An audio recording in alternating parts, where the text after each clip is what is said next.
दोस्तों आइए देखते हैं हिंदी के भाग 3। हम लोग पिछले क्लास में पढ़ चुके हैं वर्ण क्या होता है। वर्ण के दो भेद होते हैं। मूल वर्ण होता है 44 और कुल वर्णों की संख्या 52 होती है। वर्ण के दो भेद होते हैं, स्वर और व्यंजन।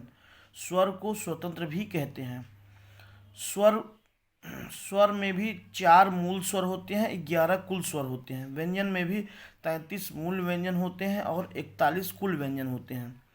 अब स्वर को देखते हैं। स्वर जिन वर्णों के उच्चारण में किसी भी दूसरे वर्ण की सहायता न ली जाए स्वर कहलाते हैं। इनके उच्चारण में प्राणवायु बिना किसी विघ्न बाधा के बाहर निकल जाती है, इसलिए ये स्वतंत्र वर्ण भी कहलाते हैं। आइए देखते हैं स्वर के भेद। स्वर के भेद मात्रा या उच्चारण काल के आधार पर स्वरों के भेद। मात्रा या उच्चारण काल के आधार पर स्वर के 3 भेद होते हैं। 3 भेद होते हैं।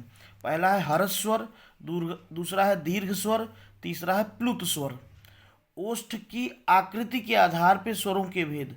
ओष्ठ की आकृति के आधार पर स्वर के 2 भेद होते हैं।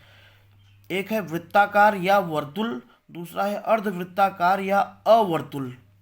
फिर तीसरा है जीभ या जिह्वा की क्रियाशीलता के आधार पर स्वर के भेद।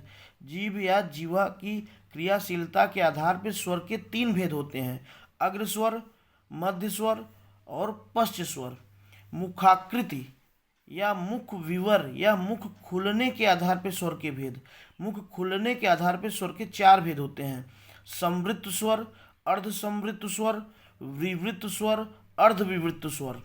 फिर देखते हैं 5वां है स्वर के भेद में अनुनासिक के आधार पर स्वर के भेद। अनुनासिक के आधार पर स्वर के 2 भेद होते हैं, अनुनासिक स्वर और निरानासिक स्वर। धन्यवाद।